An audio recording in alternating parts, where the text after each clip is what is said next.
Hey, hey, hey. It is mid-year reset. It's time for our mid-year reset check-in.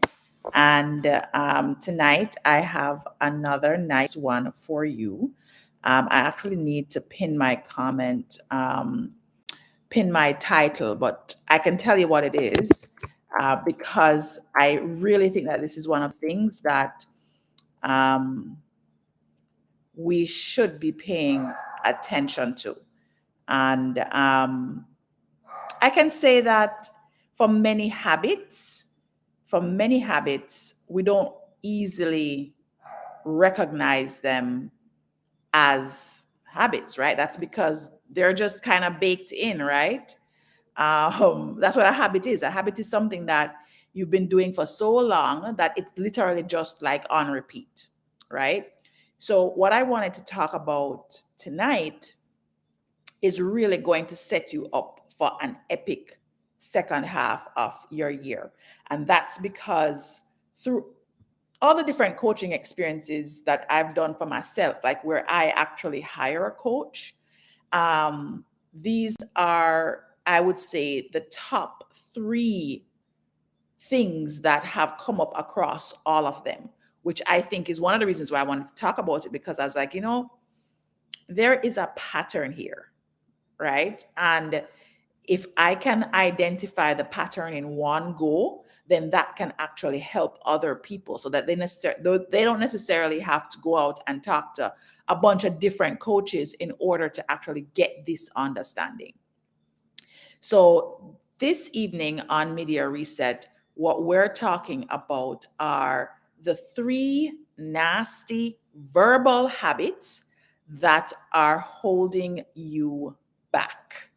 All right. So that's the three nasty verbal habits that are holding you back. And um, ultimately, guys, trust me, like once you're able to actually ID these things before they happen or while they're happening, whatever, you'll be able to make a shift. And that's the whole point. The point is not to beat up yourself. So all the other videos that I've done and I've shared with you things that maybe you may be doing and you're not aware that you're doing them. The whole idea is not for you to beat up yourself, which can sometimes be, kind of your response. The whole idea is to actually support yourself by recognizing them. So let's jump right in, right? Because we're already 2 minutes in. So the three nasty habits nasty verbal habits that are holding you back. The one that I'm going to talk about first is, or the first two are probably very common. You've probably heard about them before. First one is gossip. Okay. And the way that gossip impacts you is we're not going to talk about how it's planting negative seeds around about other people, etc. But when you are engaged in gossip, even though it may actually feel good. I know what gossip feel like, because I'm coming from a gossip background, right? And worse, I'm a woman. You know how, ladies, that we good at the gossip, right? When you're in the gossip space, it feels juicy. It feels like, yeah, you want to be in the conversation. You want to be in the know. You want, that's essentially what it feels like when you're in the mode of it. You're having a drink, you're with your friends, and you're just like on it, and you're talking about, yeah, me here say so and so on. You did remember when him go down, and and it's like a vibe, right? Worse if you've had a couple of cocktails. But a lot of times, what happens when you're in that space of gossip, especially when it's something that's really personal and it's almost like you're talking about other person and you can feel it in here, like you can literally feel an emotional response, right? Maybe you are the person that is interacting with this other person. The thing about that is sometimes it's actually a profiling, a projection of yourself. So what that means is you may be fearing something about that person. You're fearing that that personality or that way of being is something that other people see in you. So there's that, right? Sometimes you're actually projecting yourself onto that person. Not necessarily that you have those behaviors, but it could be a fear that you are exhibiting that behavior, or it could be that you are exhibiting that behavior in another place, or you want to exhibit that behavior in another place, and you're gossiping about it because it brings you some level of comfort. Deep down, there's a payoff that you're getting from it, and it's deep down, right? So when you think about gossip, guys, and when you're in your next run of gossip, because it's something that is habitual. I think just based on the way that news, even the way that news is shared right now, when you think about it, there's a news is like gossip. That's why it's entertainment. That's why you have so many news networks no, on cable. I mean, I remember when I was growing up, and like you may have had, I think, CNN, and then every other thing would be you're watching news on like ABC, like the local news, ABC, CBS, and you're watching local news. In Jamaica, you literally had one station, right? You literally had, well, I don't even remember what it was now. Geez, that was such a long time ago. But think about it, right? Now, when you go through cable, there's literally like 20 channels that are about news. And all it is gossip. Yes, there is some current information that's baked in there, but everything they build around that, and they bring on all of the analysts and everybody else who are way in and I tell you all the things, that's gossip, right? And so what ends up happening is that we actually get in this habit because it's all around us and it feels good. You like to talk about the juice and the news and the latest, and you're literally feeding endorphins in your body. Like you're doping up on the juice. But what's happening underneath all of that doping up is there are parts of you that you may not even realize that you're projecting in your gossip conversation. And the more you gossip about it, is the greater the likelihood that you're going to start exhibiting the same behavior that you're gossiping about. Right? So that's nasty habit number one. You want to be looking out for gossip. You want to be looking out for how you feel inside when you are in that space of gossip. Nasty habit number two, which most persons would probably have already heard about, especially if you're following any kind of inspirational speaker, motivational talk, whatever, right? Second nasty verbal habit that you want to be aware of because it's possibly holding you back is negative self-talk. Now, I'm not just talking about the negative self-talk that happens in your mind, because we do that, right? Like your mind is going to generate 60 to 70,000 thoughts a day. That's scientifically proven, right? So if your mind is generating 60 to 70,000 thoughts a day, then yeah, I can kind of expect that there's going to be a few thousand in there that are not going to be telling me the most positive thing about myself. Where you run into a challenge with that is when you are now taking that negative self-talk that's happening in your mind and it's coming out of your mouth.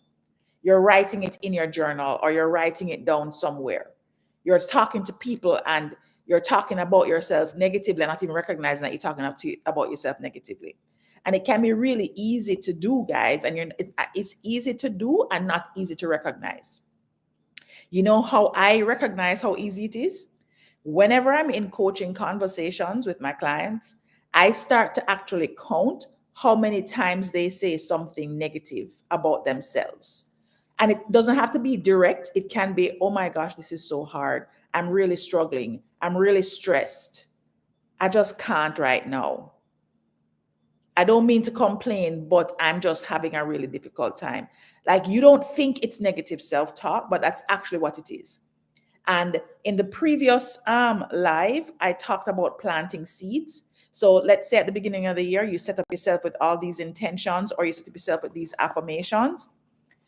Whenever you set up yourself with an affirmation or you have a great idea or a goal or a dream or something and you put it out there, you speak it or you write it down, right? It comes out of the idea space and is now out there, right?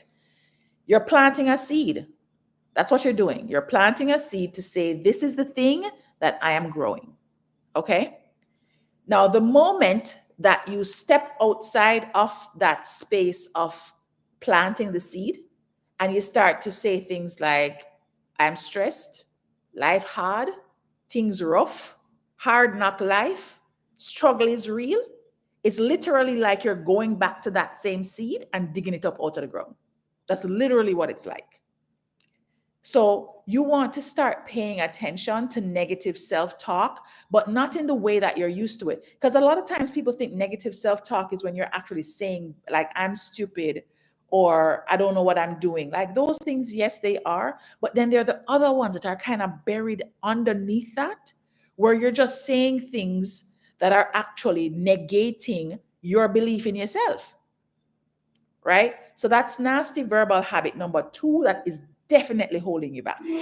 And what you want to do about that is you want to make sure that you're, first of all, aware of it. And then, second of all, make sure that you have thoughts that you can grab for. I always go for the gratitude thoughts because those are easiest and it's the best way to shift your energy. Okay? All right. Now, the third and final, right? The third and final bad verbal habit. There's 3. This is the third and final one. I call it the double D's, right? And double D stands for displaced dislike. I'm going to say it again. So the third nasty verbal habit that is holding you back is what I call displaced dislike. So I'm going to make it very simple for you to understand. When you are on this path towards whatever your next level of greatness is, right? We've been talking about the different things that people may be going after in their lives at this time, okay? Whenever you are in the space of thinking about creating something or, doing something big, my next big thing, whatever that next big thing is, we sometimes feel like if it's not working out and we need to change direction, right, which is exactly what this mid-year reset is about, we sometimes feel like we have to dump on the things that aren't working in order to justify changing directions or trying something new. So for example, I'll try to give an example in each of the buckets. Let's start off with love, right? For example, you decided that you're going to go after this love relationship, or you decided that you're going to double down and try harder in the one that you have and work at making yourself have an amazing love relationship, right? And then things start to not feel so good. Things start to go sideways. You're not necessarily having the experience that you thought you were going to have. All of those different emotions start to come up. You're not feeling so great. And you want to exit the relationship, or you want to date somebody else, whatever. And then you decide that you're going to now badmouth the situation in order to justify making a pivot. Absolutely unnecessary and not helping you with making the pivot. Okay? So that's your double D. That's your displaced dislike. Another thing, maybe you decide that you're going to start your company this year. And you're 6 months into it. We're in that mid-year reset. You're 6 months into it and you realize this is not working. This is more challenging than I expected. I'm not prepared for what is required here. I don't want to take these kind of risks, right? You realize those things. And so you start to now dump on what was happening. Oh, the system too tough. Oh, I can't get a break. I can't find nobody to fund it. This is foolishness. They make it too hard to do business, right? That wasn't the right choice anyway. That's not for me. I can't bother. It's too, like you start to badmouth the path that you were on to justify going in another direction. Absolutely unnecessary. Absolutely unnecessary. And also not helping to set you up for that thing that you're going after. Okay? Let me see if I can come up with a third example. Or if anybody that's watching right now, maybe you have an example of something that is not working and you're cussing it, right? It could be that you've decided to now go on this wealth journey. And so you are professing your ability to create wealth this year. And you decide maybe you're going to go with investing. Maybe you're going to take on a wealth coach. Maybe you're going to do all these different things, right? And stuff is not working for you.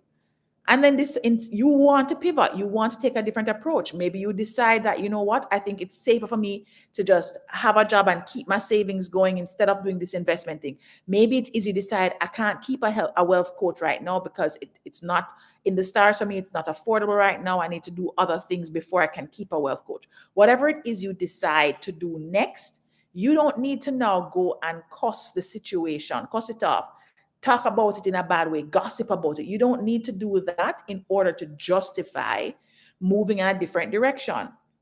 You don't need to dislike the path that you already took. You don't need to dislike the decision that you made. You made a decision. That's great. Half of life is about making the decision and then learning from the decision that you have made and then doing the next best thing. So don't get stuck in the double D's where you're going back and you're, boy, this wealth coach is an idiot. The person never did that work for me anyway. I don't know why I invested in these things. This company sucks. I shouldn't have put my money there because, you know, the stock market is dropping. It's not necessary. And it's not helping you with that new direction that you're taking. What you want to do instead is get really clear about what you don't like. So write it down. So if it is that you're in a relationship situation and you realize that you don't like the way that the person was treating you, or you don't like the experience you were having when you had conversations or whatever, then just write down the things you don't like. And then on the other side of that, write down what you want, because it's really easy to think about what you don't like, but you don't need to be cussing the situation, complaining about the situation. So don't do the displaced dislike route. If you make a decision, it's mid-year, I'm making a decision to take a different path. Do not use your energy to dump on the path you have already chosen, because it was your decision. And there's nothing wrong with the decision that you have taken. You've learned, you've grown. You are not losing. Whether it is your money decrease, you lose your work, you lose the relationship, you as the individual, you have not lost. You have only learned and gained more insight that you can now use as the thing that you leverage as you're going into the second half of the year. When you spend your time and your energy in the space that says, I am wrong, I did something wrong, then what inevitably ends up happening, guys, is that same energy is what you're using to set up the go forward. And trust me, that's not what you want. You want to carry forward into this second year. You want to carry forward the energy that is the creator energy. You want to carry forward that energy that is watering the seeds in your garden that's going to make it blossom. That's what you want to carry forward. You don't want to get stuck with these 3 nasty habits. I'm going to say them again just very quickly. So it's 3 nasty verbal habits that you are going to pay attention to, so that you're not carrying them into the second half of the year, because they're definitely holding you back if you are employing any of them right now. So the first one is gossip, but gossip in a very specific light. If you missed the first part of the live, go back and watch what I talked about gossip, right? The second one is negative self-talk, but it's not the negative self-talk that is just surface level where you're literally saying things about yourself. It's the underlying ones that you don't recognize. Go back and watch the beginning of the live again to get the fullness of it. And then the third one is the double D's, the displaced dislike. You do not need to dump on the decisions that you've made in the past in order to validate the ones that you're making for your future. Okay, guys? So I hope this was great. I'm really getting a lot of life from this. I hope you guys are getting as much life from this as I am when I'm jumping on here every day. I hope this helped you tonight.